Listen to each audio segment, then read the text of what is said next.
Here's the 30-second lesson on what legends know. Never practice nunchucks in a crowded room. Never eat chole before a road trip. Always take your shirt off before you iron it. Don't take a call near a swimming pool. And don't forget, saving is not investing. Legends don't just save, they invest in mutual funds. Mutual fund investments are subject to market risks. Read all scheme-related documents carefully. These months mark the 30th anniversary of many historic events in India and globally. Events that changed history. So this was the fall of the Berlin Wall, end of the Cold War. In India, it was the end of the Congress monopoly of power. They've never got a majority since then. In 1989, December, they lost it.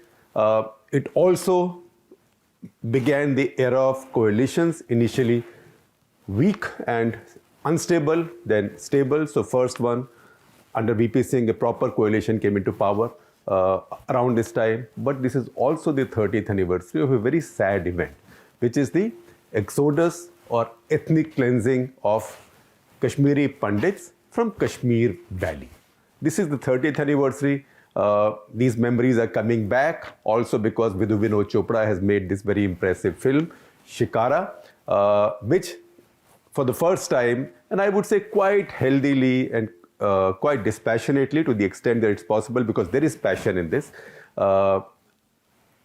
given us the story of what happened 30 years ago within our own country, when about 4 lakh, anything between 4 to 5 lakhs or 3.5 to 5 lakh people were driven out from their own country and became refugees in their own country, much before the term ethnic cleansing became sort of well-known or familiar in parts of Europe and the Balkans.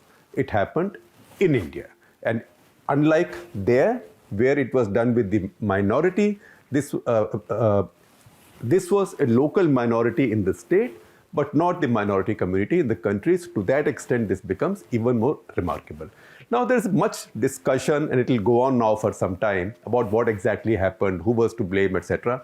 So I'm not going into all of that. I'm just giving you a set of dates and tell you what happened, and leave it to you in the classical cut the clutter formula. Arrive at your own conclusions. So there are those who blame the Congress for it. A lot of them do it. There are those who might blame VP Singh for it. There are those who might blame Pakistan for it, or the Kashmiri politicians. But let me tell you, just, it's a very popular expression, there's chronology. So I'm not talking of chronology of the future, what might happen, because on that there can be uncertainty and arguments and doubts. I'm talking about chronology of the past, of what happened. So first of all, go back to early 1975. Early 1975 is when Mrs. Indira Gandhi and Sheikh Abdullah signed their new accord, whereby Sheikh Saab takes power in Kashmir. Now, I will not go into the detailed story of how long he lasted and what happened, and then he passed away, and then Farooq took power.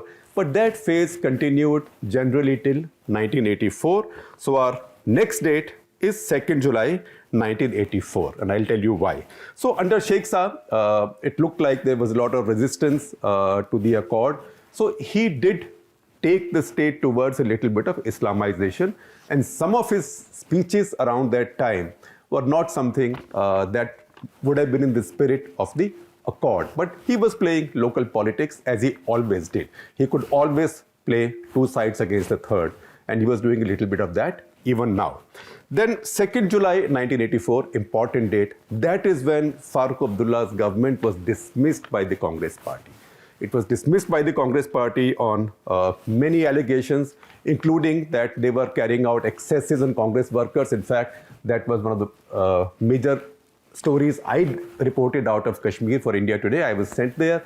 It was winter time, and I found a lot of Congress workers with bandages and arms, limbs in plaster casts. So after that, Farooq Abdullah was dismissed, and in a very cynical operation, extremely cynical operation, Farooq's brother-in-law, GM Shah, popularly known as Gul Shah, not really such a likable guy.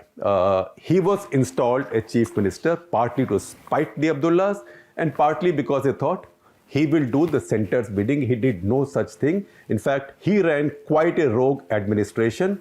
He soon started spreading the bogey of Islam is in danger. He started much more aggressive Islamization. In February 1986, the first Hindu-Muslim riots took place. He allowed Muslims a mosque place in the secretariat. So Hindus protested in Jammu, there were riots. Then there was a sort of chain reaction of riots, and many temples were pillaged and destroyed in the Kashmir Valley. So that was the one really big crisis. On 12th of March 86, that is the next date, Jagmohan dismissed the Gul Shah government. Now, Jagmohan is the champion sort of dismisser, if I may say so, coin a word, of governments in Kashmir. Now, people identify Jagmohan with the BJP. The fact is that the 2 terms that Jagmohan spent as governor in Kashmir, he was not the BJP's appointee, at least not directly. So the first term, he was the Congress's appointee. That was a full 5-year term. And that's when these dismissals took place, and that's when things were going from bad to worse. You can blame him, you may not blame him. Maybe this was bound to happen because 1979-80 is when Afghan jihad was really picking up, and Pakistani army, ISI under Ziaul Haq were seeing that they could use the same methods in Kashmir as well, as long as they Islamized Kashmir to their idea of Islam, which is Wahhabi Islam. And that's when all the money started coming into Wahhabi mosques, and the change in the character of Kashmiri Islam started taking place. So many complex things were happening at that time. I am just giving you the chronology. So 12 March 1986, Gul Shah government was dismissed. State was under president's rule, Jagmohan. 1987, elections were held. Those elections were famously rigged big time. So many of the people who became rebels later, say Gilani had filed his nomination, Yasin Malik was a campaigner. Many of these people who were then together in something called Muslim United Front, which was a kind of precursor of Hurriyat, they were contesting in that election. Maybe 10 or 12 would have won. Even if they had won, they would have done no damage to India. But out of arrogance of the Congress party and Farooq Abdullah, that election was fully rigged. These people lost the election, became even more disillusioned, and then became full-time separatists. So 1987 rigged election is the other key date. Then you come to 14 September 1989. Now, elections are rigged. Farooq is running the state. He has very little credibility.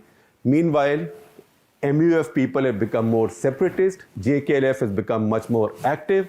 JKLF has the pretense of being secular and being driven by Kashmiriyat, but it is not. The essential impulse from deep inside is still Islamist. So 14 September 1989, JKLF people carry out the first targeted assassination of the Kashmiri Pandit, that is Tikaram Taplu. So 14 September 1989, India is heading for elections. Ram Janmabhoomi is now becoming a big issue. BJP is making big gains. Rajiv Gandhi is on the decline. 2nd December 1989, again note this date, and all these will run on the screen. 2nd December 1989, VP Singh is sworn in as India's Prime Minister. Now, I've said this before, and I will say this in greater detail at some point when the opportunity arises, why I think and how VP Singh's government was the weakest government in India ever in our history on all issues of security, internal and external. And that's not just because it was an oddball combination. It was also because of the way maybe the Prime Minister there, his temperament was. So his government appointed Mufti Muhammad Saeed as the Home Minister. Through 11 months of VP Singh's government, Mufti Muhammad Saeed of Kashmir was the Home Minister. So what is the first thing that Mufti Muhammad Saeed wanted done? He wanted Farooq's government to be dismissed. And for Farooq's government to be dismissed, he had to find the right kind of governor. So meanwhile, General K.V. Krishna Rao had been sent as governor for some time, but demand rose that, send a strong governor to Kashmir. So soon enough, events took such a shape that Jagmohan was sent there, but not just now. Before Jagmohan was sent, something else happened.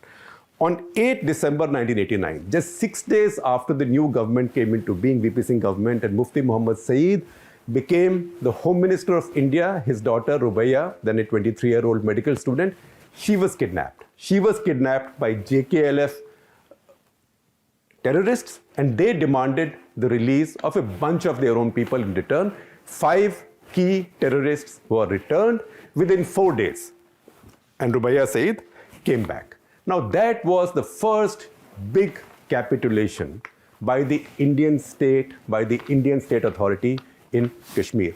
Remember, one of the people released in that group was Mushtaq Ahmad Latram, or Zargar, who was later called, who had the nickname of Latram.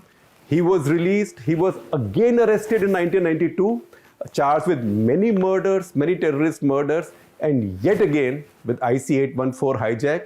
Among the terrorists whose release the Pakistanis or the Jaish-e-Mohammed demanded was also Mushtaq Ahmad Zargar, or Latram. He apparently now lives in Muzaffarabad, quite like a free man. So these were key terrorists who were released in return for Rubaiya Saeed, the Home Minister's daughter. So Home Minister, the central government completely lost authority at that time. This was between 8 and 12 December 1989. Keep marking this. Then stuff began to go worse in Kashmir.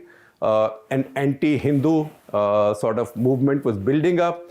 Posters were being put up. Advertisements appeared in a couple of local Urdu papers without any attribution as to who they were coming from, like announcements saying that all Kashmiri Pandits should leave the valley or they will be killed or whatever. It was never found out on whose behalf those were being put out. So panic spread. It was in the middle of all that panic that VP Singh's government succumbed to Mufti Muhammad Saeed's pressure to appoint Jagmohan as governor yet again. So first 5 years, Jagmohan was Congress's appointed governor in Kashmir and carried out dirty job for the Congress. And second time, he was the VP Singh government's appointed governor in Kashmir. Remember, VP Singh's government came into power in opposition to the Congress party. Their only enemy was Congress. All opposition parties in India has got together to defeat the Congress. His party was like his main party, the Janata Dal, there had about 150, 60 MPs. It was sustained because it was supported from the outside by the BJP, by Mr. Advani's BJP. That government could not have lasted one day without the BJP. So it's possible that the BJP also nudged VP Singh to appoint Jagmohan. Jagmohan became governor on 19th January 1990, remember. Farooq had said that because Jagmohan had dismissed him in the past also, he didn't trust Jagmohan and he will resign if Jagmohan is appointed governor. So 19th, Jagmohan was appointed governor. 20th of January 1990, one more important date, Farooq Abdullah resigned. So state again came under president's rule. This was Jagmohan's rule. And now by this time, the exodus was set. Now you will need many commissions of inquiry to figure out whether something could have been done, could not have been done. It was too late for a new governor to come in. Conspiracy theories range from Farooq having helped the militants to drive the Pandits out to Jagmohan having encouraged to leave, but I will not buy any conspiracy theories. You draw your own conclusions. I am just giving you the date. So then what happened? The essential characteristic of VP Singh's government was left liberal. It was full of former Lohiites, left liberals, and they said, we don't like it. Jagmohan is going and beating up people, so Kashmir also needs a healing touch. So that government did something even nuttier. And I mean, it couldn't be nuttier than that. While Jagmohan had been sent on the demands of the BJP and pressure of the BJP to go and beat up the Kashmiris, George Fernandes, who was railway minister, was also given charge of Kashmir affairs. A special portfolio was created to go and apply the healing touch. So George Fernandes was going to Kashmir, trying to promote artisanship, trying to promote tourism, trying to make sure that apples produced there were bought at the right price. It's the same old problems. But you had this one fragile, short-lived government working at cross purposes. Like that Hindi film song, kabhi neem, kabhi shahad, but it doesn't work like that in politics. So Jagmohan, the hard line, at the same time, George Fernandez, the soft line, and then come the next dates, and you come to May of the same year, 1990, things have gone so bad that Fernandez is not happy with what Jagmohan is doing. Jagmohan is not happy with what Fernandez is doing. So over a period of 2 or 3 weeks, both of them are removed. So Fernandez is removed in June 1990, and Jagmohan is removed the last week of May 1990. So once again, you are back to square one. By this time, Kashmir has gone to a stage from which it hasn't recovered since. And by this time, the expulsion or the exodus of the Kashmiri Pandits, one of the most tragic events in India's history, is fully over. It has never been reversed. And finally, on 10th of November 1990, VP Singh's really awful government fell. What happened after that?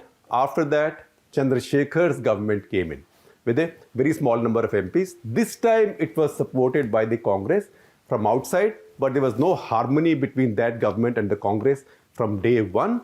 Very soon that government was pulled down by the Congress. India had fresh elections in the summer of 1991. It was in the middle of those elections that Rajiv Gandhi was assassinated. So elections took place in 2 phases, and those elections then led to the appointment of Narasimha Rao government.